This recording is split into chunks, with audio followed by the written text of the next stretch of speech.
today and tomorrow. I discussed it showing the flyer. Today all optical system design prerequisites, what is needed to be known before entering ZMAX from theory perspective and from application perspective.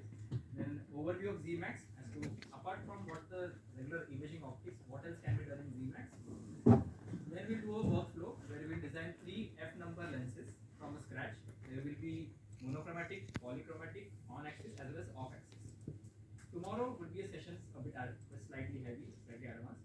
So hello all, I'm Aditya Khare. So I'm a senior application engineer working on optical design applications using ZMAX at CAD-FEM. So it's been 2 years around.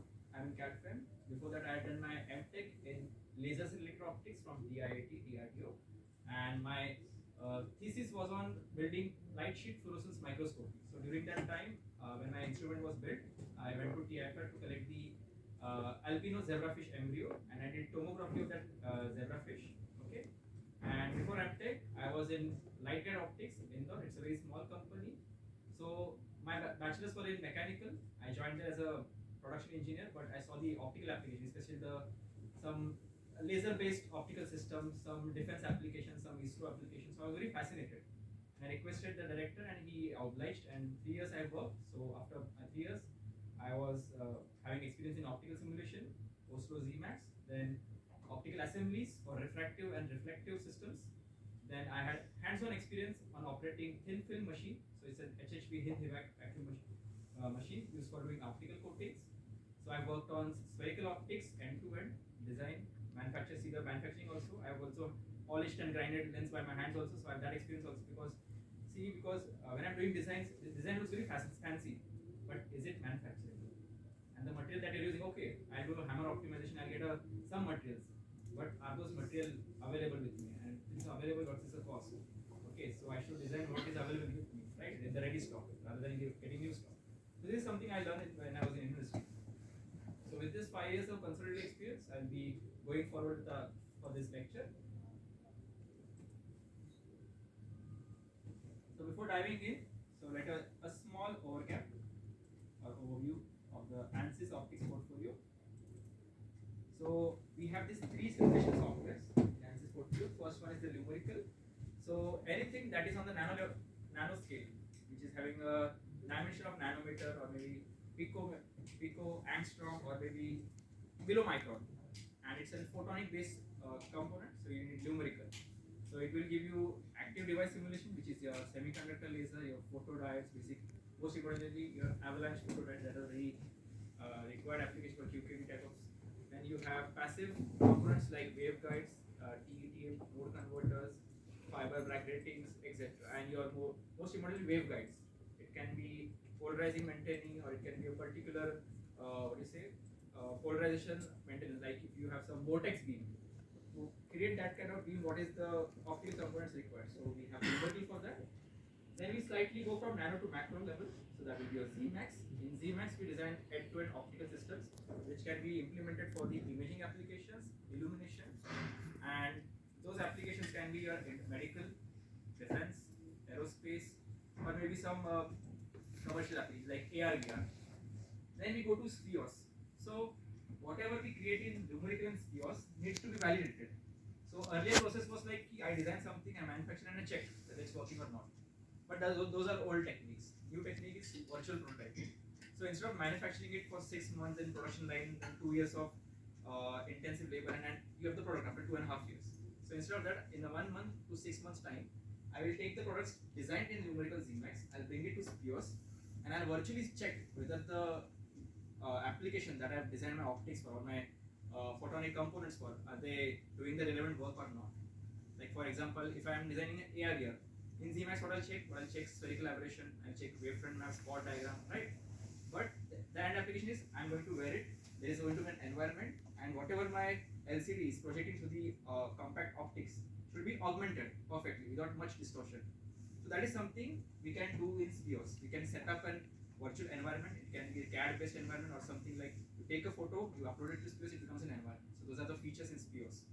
Okay, and in virtual you can check the optics are behaving or not. Is there any distortion in the image? So that's the power of SPIOS. But let's focus on ZMAX today. Let's focus on designing. Yes. No, I have a question with SPIOS because there is a very big industry of automotive lighting in India. So can we do the automotive lighting absolutely. It is the most recommended software for the automobile lighting. You name Veroc, you name FAM industry, you name any company who works in automotive, they're using Spios. Philips also. So, do we have the student version license for Spios? I think recently Spios has launched a student version. You can check it out. I just had a discussion with my. Last time I think it was not. No, it was not there. I yesterday had a discussion with my colleague. He said the Spios student version is there now. And for the Numerical is not there. and one more complaint I have that. Yes, wow. It is not compatible with Mac software. So when we have Mac, we have to download virtual machines, and then this software does not work very well on there. So if it is On the application side. But I note it down. You want Mac based. We are not happy that we are giving it for free. By the way, you should utilize it. Well, Go for Windows. अरे crack windows मिल जाता है. Because nowadays most of them You have have Mac? the Mac only. Okay, what I'll do, I'll give the feedback. Now synopsis actually. Okay, other than that, any doubts? We move ahead. I think we go for the training because it is already we have 2 hours. Maybe question and answer we can take like. If it's a really related to the workshop, we can have the question. I know it's slightly related, but not directly related. No, it's not. We will not answer. We would be very happy to answer. But the whole purpose of having this training can be defeated. We can have these kind of discussions one-to-one also. After this training also, I would be happy to connect and clarify whatever I know. Yes, I can say They are with us only. We will be here. 6 o'clock. We will be here today and tomorrow. After maybe this course, we will extend our. We are all here. We can meet an hour and a half. Because once we allocate the 5 o'clock, we go to our lab and we can discuss it. No problem. Okay. So moving on, introduction to optical system design. So what ZMax helps us? Like what are the lens shapes that I want? Like you cannot actually sit down, take a pen paper and start designing on a pen paper like using all the spherical equations. If you use the Daniel Malkara book of optical system design, it's all equations and I get very dizzy when I see those equations. So please, I like something that will help me to tell which shape, which material and what type of configuration I should have to make this application possible with manufacturability as well as good performance, right? So we have ZMax for that. ZMax is something which enables us to do this. Then what are the typical keywords we hear when you do an optical system design? Focal length, f number, maybe fast, slow, wavelength range, then entrance pupil diameter, exit pupil diameter, Rayleigh criteria, maybe it's a spot diagram or wavefront error, right? So all these are day-to-day terms, optical part difference, right? These are something that we look for and we'll be seeing those in the ZMax also as well. How to evaluate the system when we are creating it. Then let's start with a simple lens. So first is the infinite conjugate theory. So I'll just quickly come through it. So whenever a parallel light is coming out, so what we say when we say parallel, it means suppose I have a focal length x and my object is kept at 10x. So that is infinite. Because all objects, even it's infinitely far away, it is having some finite size. But for the sake of implementation, we put it as an infinite conjugate. It's more than 10 times the focal length of your optics. So it's infinite conjugate. So we assume the object is coming as a parallel rays. Because if you see the sun is emanating light, but it will come as a spherical form because of its shape. But ultimately when it reaches the earth, it is so large, the diameter is so large of the spherical wavefront that it appears like it's coming as a collimated beam. So you can refer to Newton's slit hole example. He made one hole in the room and it was coming, the white light was coming. So that's the example you can take. So first was the infinite, then we have something called as finite conjugate. So when the object is very close to the lens, so the distances are in the range of f, 2f, or slightly more than 2f. So we come into the system called finite conjugate. So this is a very classic example. So if you keep an object at 2f, it will be imaged at 2f behind the lens, and it will be 1:1 magnification. So whatever the height you have the object, the same height image will be formed, but it will be inverted because it's a real image, right? This is the formula. So let's not dwell on the formulas. The most important one, and this is something that I like to spend at least 3 minutes or 5 minutes. So why spherical lenses? So this is an image from this reference book, Optical System Design by Robert Fisher, and this is something I've seen close up. So the spherical lens. So before seeing this words, has anyone any idea why spherical is the most used optical surface or the shape. Easy to manufacture. It's easy to fabricate, but why? What is the physics behind? What is the science behind it in mathematics? Symmetrical. There is no symmetry here. So we can use a tool or a component which can slide on. And we have You're telling the process. I'm asking why. Why spherical? So I also didn't know. I have read the book and I got to know. So the rate of change of slope is constant throughout. So despite, even if you see the block of lenses, when the lenses are being manufactured, it's not one lens. Of course, it's a very big lens. It's a bulky lens. Only one lens at a time. But if it's a like lens of a diameter of maybe 10 mm to 100 mm, so there will be a big block of 1000 mm. On that there will be 10 lenses of maybe 50 mm diameter, 60 or 100 mm, and those lenses will be polishing together. Like you see this block. So this is the cast iron or the steel block on which your lenses are placed. Malleted. Malleted is the term. If you're using pitch polishing, on top of it is another cast iron tool or maybe cast iron or steel, and between them there will be slurry. Basically your emery powder. Okay, so the emery powder will be there, and this is on a spindle. It will move like this in a circular fashion. It will rotate. The tool on the top is swindle like this. Okay, so the rate of change of slope is constant everywhere. So despite, even if the lens is placed over here or in the center, the contact will be same. So the lens mass production can be done. But on the other hand, if I talk about aspheric, which I'm going to discuss tomorrow, aspheric, the term means it is not spherical. Means the slope is not constant everywhere. So this type of lens can be made only one at a time because the slope is different. You have to do localized grinding polishing, and then you have to run the CMM probe to check it, or maybe CGH, computer generated holography, to do the analysis. But it is very easy for spherical. Hence, in 17th century, it was understood that spherical is the go to the standard. This is the very reason why spherical optics are used. So what are the different types of spherical lenses? Can I have some answers? Some very generalized shapes like one at a time. My attention is not that great. So convex. But biconvex is one shape. Okay, what is the other shape? Meniscus. Okay. So for meniscus we'll take two meniscus, negative and positive. Yes. Okay, and then what else? Planar what? Convex. So two are missing. There are total 6. Planar concave, biconcave, equiconcave. Correct. These are the 6 shapes. Now in the meniscus, by looking at the image, can you just decipher why one is positive, why one is negative? Like at least from the shape, can you identify what is the difference? How can just by looking at the shape, can I say it's a negative meniscus or positive meniscus? Yes.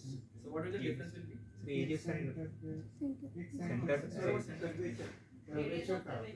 Okay. In radius of curvature, what is the difference? Curvature is positive for both the surfaces in positive meniscus. Like in one direction, its curvature is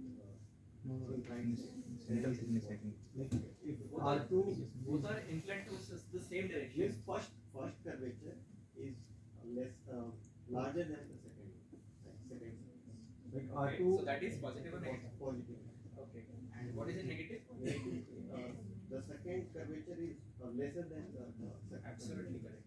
Because if you see the diagram, so in the negative one, the concave is quite deep, so the radius value is less. When you say deep curvature, the radius value is less, and when you say shallow curvature, the radius value is more.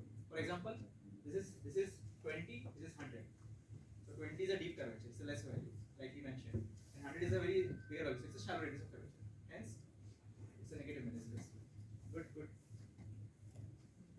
Moving forward, so there is something called as a paraxial lens, an ideal lens. So it is something that exhibits no aberrations at all. Okay, so it can be used. So in Zmax we have the surface called paraxial, and there is something called as paraxial X and Y, different focal lengths in different axes. Okay, so let's just like a cylindrical lens or a biconic. So in paraxial lens, if you are designing some complex system, there are some multiple lenses. So instead of directly jumping onto the design part, having the real lenses and thickness, you can use paraxial surfaces to first build the schematic of a system, because paraxial has no aberration and it will be very easy to set up. Just put the focal length and put the distance and it will be set up. So hence paraxial lens, the thin lens theory, something that has no aberrations at all, But on the other side, if you take the same focal length, a real length, some material is there, some finite thickness, some radius of curvature, it's a plano convex. So you see at the end there is some cone over here. I call it choti. Okay, this choti. What is the choti? It's spherical aberration because the rays are not focusing tightly in one spot. And why is this? Because of the marginal focus difference. At the edge, the curvature bend is it's the same slope, but the bending is more at the edge. So the focus will be slightly sharper from the edge towards the optical axis, and the rays which are in the center, those are experiencing very less curvature. There is less bending, not curvature, less bending of the surface. So they'll be focused like in a paraxial manner. Hence, the difference between these focuses will give you spherical aberration. So that's the aberration over there. So we'll see this in detail. So this is a perfect imaging system. So what is it? The object and there's the image, and both should be same. What I see as the object, I should get the same image, right? But that's not the case. Why? Because we have this 6 aberrations. These are the reasons why we deviate from the perfect imaging performance. So first one would be the spherical aberration, and very importantly it says variation of focal length with respect to aperture, right? Because the curvature is same, but the bending is different. Hence, you get a differential focus. This is having very deep curvatures. So this is the best focus point, but you see different regions will focus like differently, and hence this distance is spherical aberration. You will not form good image. If it's a less bending, if your curvature is slightly lenient, then you will have this kind of focus. So at least it would not be this as short as this. Somewhere concentrated in some localized region between plus minus 10 microns, 50 microns. That is your defocus. Then there is a coma aberration. So whenever we go for off-axis imaging or off-axis light, it will not form like a perfect circular spot. I'm talking about only rotationally symmetric optics right now, because there are a lot of non-rotational free-form aspheres. Just stick to this spherical rotational optics right now. And if I'm trying to image some off-axis field, so it will form a non-circular spot, and something which looks like as if a comet is traveling forward. So hence the name has come as coma because of this artifact image. Then we have astigmatism. So can anyone tell me why astigmatism occurs? Only rotational symmetric spherical lenses. Any guess why? At least we know कि astigmatism means कि we have different focal length in different axes, right? What would be the reason? Radius of curvature in different planes. In different planes, radius of curvature, the answer is not clear. But something related. The radius of curvature are different along 2 different axes. Absolutely correct. Because of that, astigmatism occurs. So it's related to manufacturing error. So if someone has visited the optical shop floor testing, when they are polishing the lenses, so they do something called as Newton fringes. So there's a test plate, they polish the lens and they put and check the fringes. So if the fringe pattern is slightly irregular, okay, if it's not circular, then what it means the radius is not uniform on the axis. So that will lead to astigmatism. This is something that you will detect very early during the polishing stage. Then the next one is field curvature. Now, unlike our human eye, which is round, and the yellow spot behind might be having some curvature, so because of it might be compensating it. But compared to our eye, the modern imaging sensors are all flat. But the tendency of the lens, spherical lens, is that the image form will not be exactly on in one point, in one plane. There will be some defocus because of its bending nature. So instead of forming a flat field image, if I focus the points correctly, a curvature is formed because of the different off-axis fields. So this is called field curvature distortion. This is something we correct with spreading the power of lenses, having some weak meniscus correction lens at the end. If you go through the books, they will definitely say this weak meniscus is placed just before the imaging plane to field flattening. Field flattened imaging, that is what we call. This is one distortion, one aberration. Coming to distortion. So distortion is related to your image head position. So instead of your image being placed as per the paraxial calculation, because of the aberration, it will slightly deviate to a different position, and that deviation will lead to distortion error. So, example, take a singlet lens and use it as a magnifier. So, at the edge, you will see some kind of cushioning effect. something like this. So it is as if you press at the center, if you press at the center of the cushion, this kind of shape is formed. So the name is pin cushion. And if the image, so if you go for high field of view lenses, high field of view imaging, so there is some error which is very dominant, that is called barrier distortion. The image tends to bulge out. So for example, if you look at the CCTV images, right, there are only hardly 1 or 2 lenses. Of course, we can identify who that person or what is happening over there, but the bulging is there at the edge of the image, right? So that's barrier distortion. Then most famous, the chromatic aberration. So can anyone roughly tell me why chromatic aberration occurs? Different color of light. This person. Why? This person Because is Okay, but why dispersion occurs? different wavelengths will different refractive index. Correct. It's red weight is less and it's blue weight. Absolutely correct.